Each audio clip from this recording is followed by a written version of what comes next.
the wafers to fall out until you're ready, so I'll put my thumb over it like that. Then I'm going to grab this metal here. It was at this moment that he knew. He fucked up.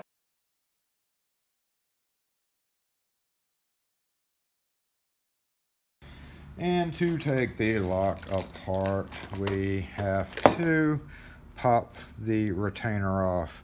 Now when you are doing this, what you are doing is you are pulling this out that has legs that go down into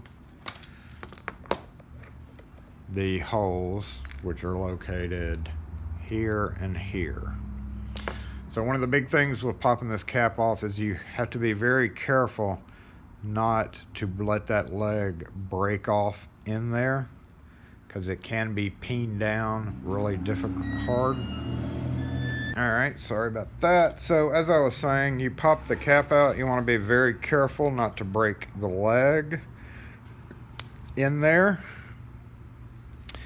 which can easily be done here once you pop one side out. Typically we'll come in and don't bend it too much. We're gonna knock those springs and stuff out of the way because they're not important, but assuming we were gonna make the key for it, you don't want the wafers to fall out until you're ready, so I'll put my thumb over it like that. Then I'm gonna grab this metal here, and we have a broken piece, which is exactly what we don't want. So, hey,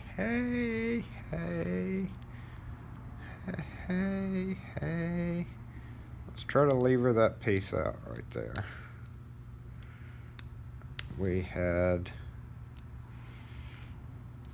pretty much the worst thing that could happen when you're dealing with GM 6s.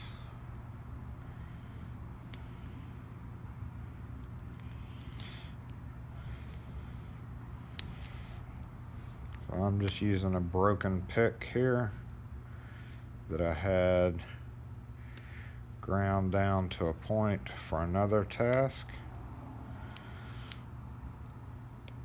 And I'm going to try to finagle it out.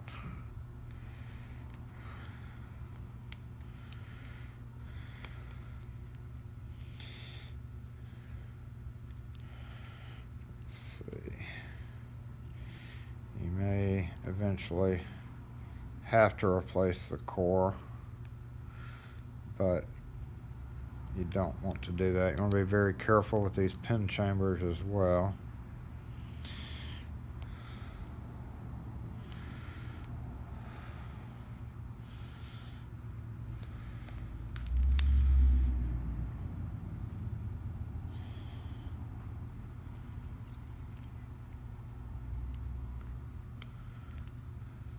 Everybody's like, noob. It's actually kind of good this happened so that I can show it for when it does happen, I guess. If you want to look at it that way. This is not something you want to run up on when you're making keys. That's why you have to be careful not to break it in the lock. So it is staked down on the edges, and your first step would be trying to kind of unstake it there. So we're gonna unstake it here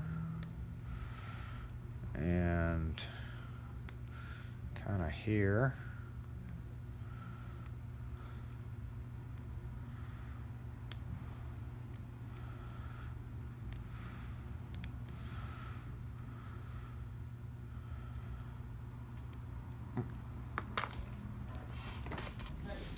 Okay, let's continue on with trying to fish out this problem. But what I'm actually going to do first, so that I can be free to fish away, is dump all our wafers out. in order that they are in there. So that is wafer number 1. Now these are sometimes hard to finagle at. You have to use like a hook pick and go in beside the leg there to get them out. So that's the second one. Now if you're rekeying this, you could just scrape away until they all fly out. Make sure it's not pointed at your eye, because they will fly if you shrink. That's how you, what we call, clear the chamber out. Oh, that's what you don't want to do. It just went way over there. So let me go see if I can find it.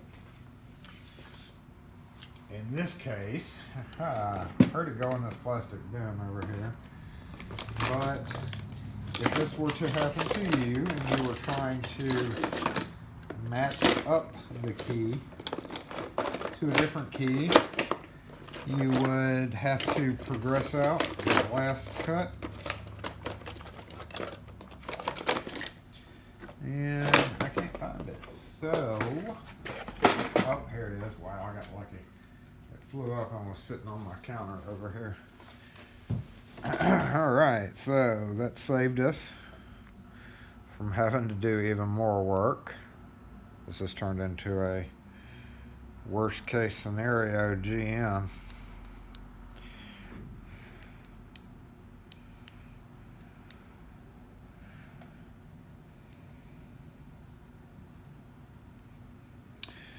And once you start getting to the last ones, it's kind of hard to get them out because the sidebar is holding us up here. So you can take your pick and run down in there to hold that sidebar out of the way, like that, and then use your hook to push that 5th and 6th wafer up. Okay, there's our 6th wafer. And we have number 5. I'm holding the sidebar up out of the way.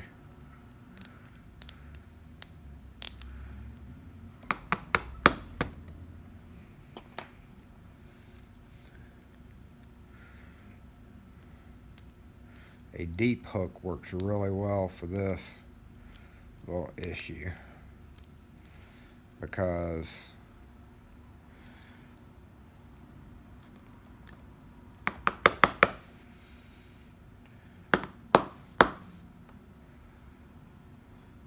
it can get up in there and kind of push it a little bit better.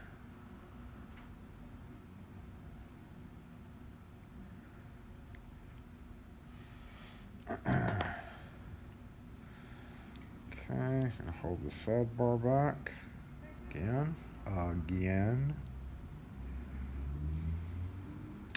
Let's try it. Let's try it this way.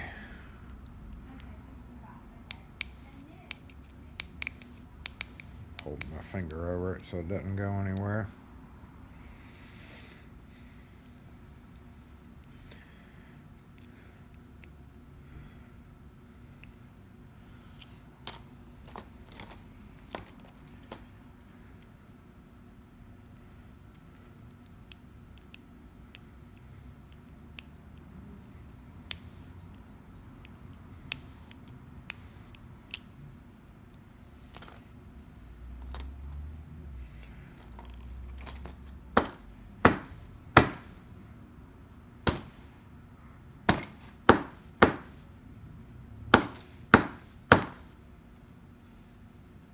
There we go.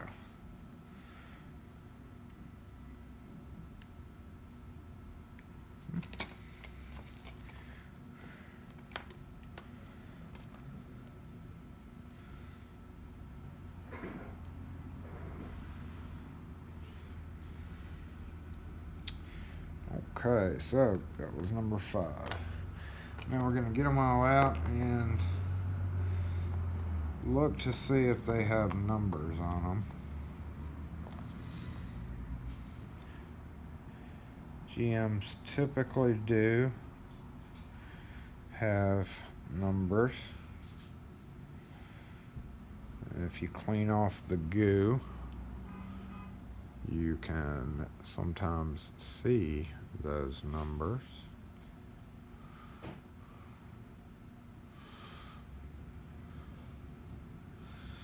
And this one does. Oh, that's goo. Sometimes goo looks like numbers. And these are not numbered.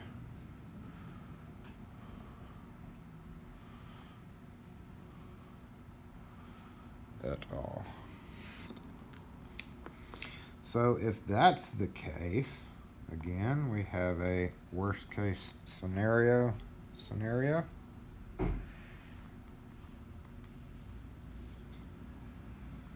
Basically, we are going to look at the relative heights of the angles. Let me pull my phone down close for that so that I can zoom in.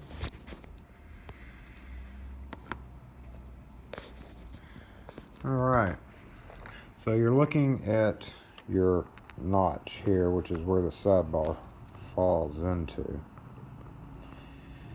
And let's go over here, and actually these kind of help with that. But we see tumbler number 1, where the V-notch is close to that. And as you go deeper, it goes away from that peg. So you got 1, and then 2 is a little bit higher, 3 is a little bit higher, 4 is a little bit higher, 5 is the lowest. So if we come back down to our wafers here, this was our tip cut. We see it is very close to the top. And we see it is down a little bit there, down considerably from that, and then higher than that. So if you took this out of the factor and moved this over just to compare heights, as you will, we see it's down a bit. So based on that and knowing where your wafer heights are, you can pretty much tell what the key needs to be. So if we were going to rekey it, we would simply take, oh well, we still got this problem. We still have a problem, people.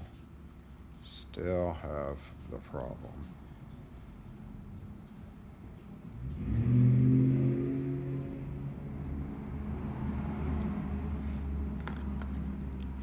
See if we can get back there with a pick. Back in the day, if this happened, if it was just a regular door lock, we would just switch it out. However, nowadays, since they are getting harder to find, that is not exactly an option on the table anymore. So I am kind of being a little rough with this. Oh, there we go. Oh, you weren't even in frame while I was doing that. So I was levering it here, being careful with the center chambers, and I managed to push it out. Yay. Yay. So let's assume our key, where's our key? Our 434, let's just say we're rekeying it to this, and we read the key. You can read the key with this little dumaflachi right here by going 4, 3,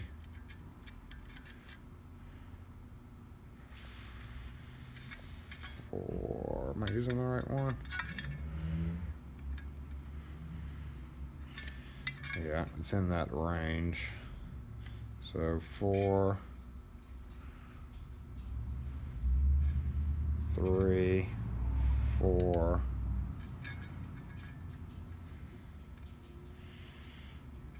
2, 2, and then 1 is a no cut. So let's go ahead and populate our chambers with 1, and we can see the ones that come out of the kit do indeed have the numbers on them.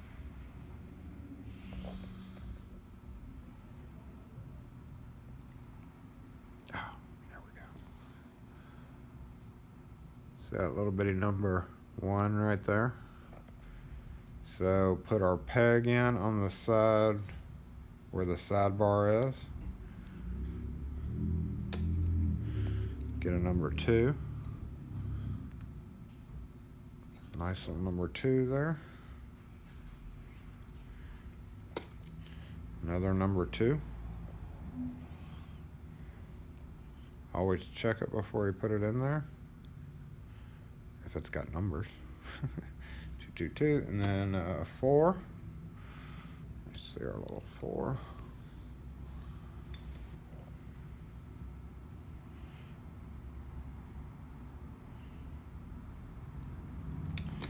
And 3. 3.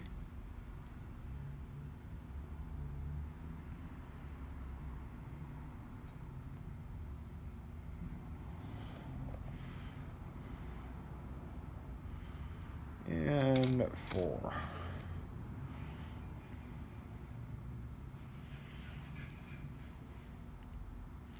And also, there is another trick with 6 cut, and it involves adding all the numbers up. So it's always going to come out to be, I want to say even or odd, one of the two. If the wafers do not want to naturally fall in there, sometimes they don't, take your pick and run it in there to lift that sidebar, and they will all fall down. All fall down. All right, now we're going to grab some springs out of here. Populate each chamber with springs right smack dab in the center hole. Doot.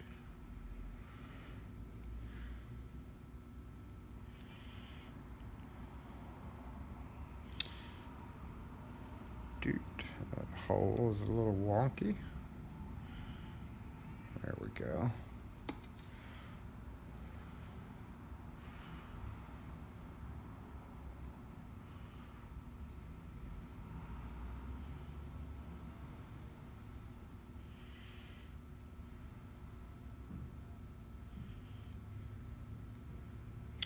All right, get all of our springs in there. Typically what I will do with these, you have your replacement cap here. Typically what I will do is I will just kind of hold it down with my thumb and put the key in, because you don't want to cap it and then have to pull that cap off. So you can pretty much tell you're right by just holding the springs down. Be careful, because they will stick to your thumb when you remove it. Alright, so now we have to cap it, now that we've verified that is the correct key. The lip of the cap, there's a lip. The lip's going to go over this way. You can kind of tell when you hover this over it as to which way it goes. My mistake, the lip goes this way. So that's how you, before you squeeze it down in there, you always want to verify that you have it in correctly. So make sure your springs are all straight and level in there and not, you know, kind of bent or misplaced or out of the way. Then push it down as far as you can. Take your cap pliers, squeeze it down the rest of the way.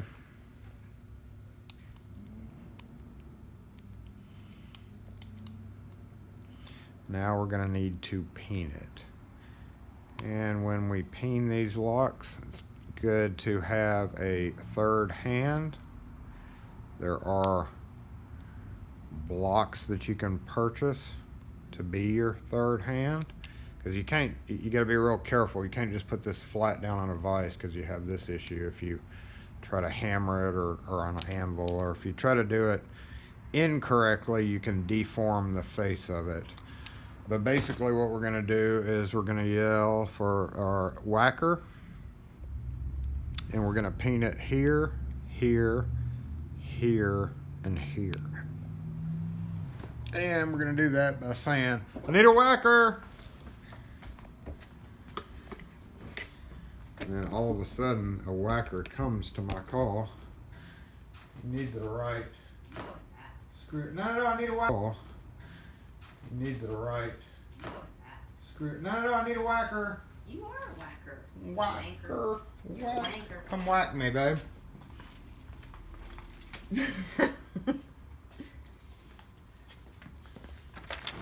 You want to be whacked? I'll whack you.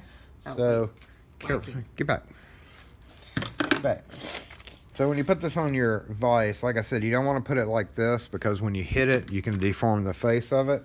So I'm gonna kind of ride it off the edge, and I'm gonna hold it a little odd just because of the camera issue. Normally I would hold it like this, but now I'm going to say tap,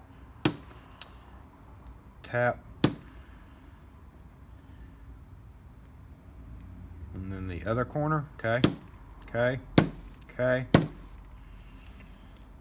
I'm going to turn it around here and do this side. Okay. You can't see it. Your hand's in the way. Oh. Okay. Okay. And lastly, the fourth corner. Okay. Okay. Okay. And okay. Oop. Come on, whacker. Put your fingers there. You're better than that. Inspect your wax. And this side is, I'm not real comfortable with it, so I'm going to get it a little bit better. Okay. Okay. So basically what I'm doing is I'm holding it. Oh, there you yeah. I'm holding it there. And then she's hitting it, and it kind of just bends the metal down. Sometimes it requires a few little wax to get right, but don't worry, these are designed, thanks babe, these are designed to take a little bit of rough abuse / handling, and take our key.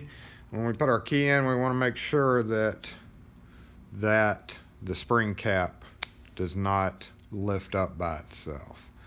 So we take our key, push it in and out a few times. Make sure that the cap does not go anywhere. And yes, I have seen these rekeyed multiple times with multiple recrimps on it. Again, it's pretty resilient. Make sure your sidebar falls. And we are done, except for putting it back together and finding our housing. Here we go, housing. Get our two little springs, put in there.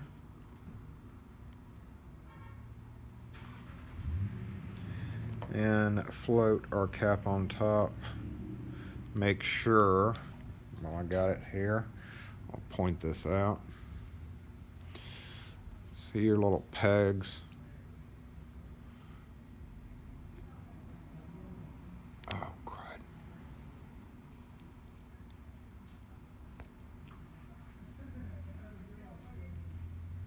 There we go. So it's pretty important for these little pegs to be equally out, because those little pegs have to sit in those notches there and there. So I'm going to balance it on that. Push it down in there to make sure it goes in. Going to take our replacement cap and push it down, holding pressure on it.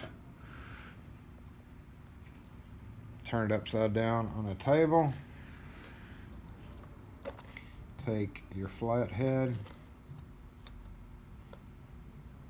Doesn't matter where it is right now, because you can rotate it. But you want to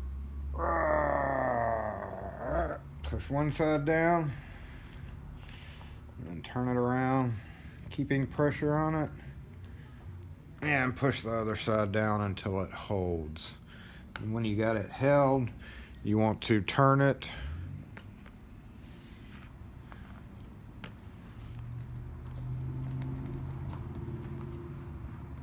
so that all the tabs will be allowed to sit. In other words, if it was like that, that one wouldn't be allowed to fold over. So you want to make sure that everywhere a tab's going to be folded over is open to that being done. And go ahead and fold the other two tabs over lightly. And go back around and push them down the rest of the way. You can do this pretty much free-handed, but one thing you want to remember is they need to be nice and flat on the surface, because almost always there is a little fiber washer that acts as a type of seal. And if you don't have a good flush surface for these washers to go onto, it can introduce a moisture in behind it where it doesn't need to go, and you want it to have a good flush surface as it's seated down on whatever it's going into. So if any of those tabs are sticking up, it may cause some issues on reinstalling your locks. So what I frequently do is I'll take and just tap around like that.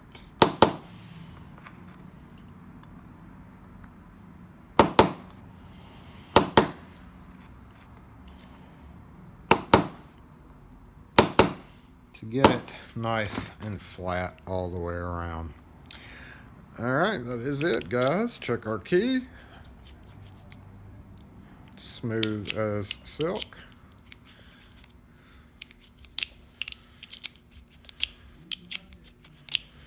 And remember, we had this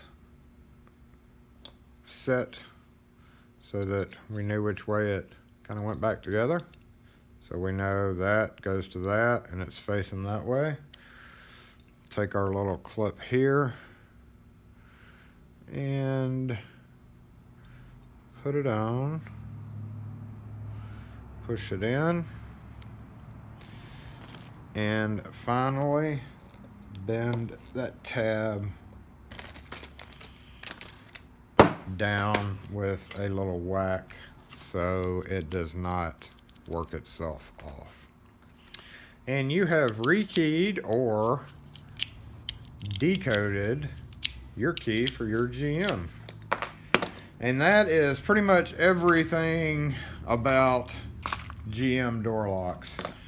GM trunks are a little bit different. I'm not going to go into that, but basically you do pretty much the same thing, but you have this spring you have to deal with on the trunks. So you do have to remembering which way this spring went, you do have to remove it and reinstall it, which is what I call the finger poking good fun time. Finger poking good fun time. So you're remembering which way it went, and you have your spring here, you hook it here, and take this all the way around.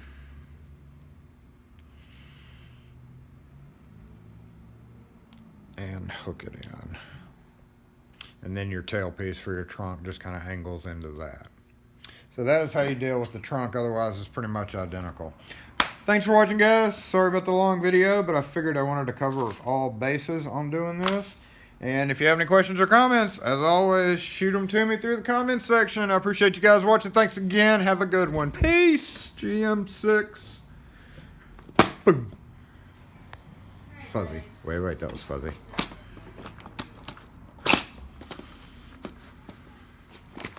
Okay, yeah. There we go. Non-fuzzy version.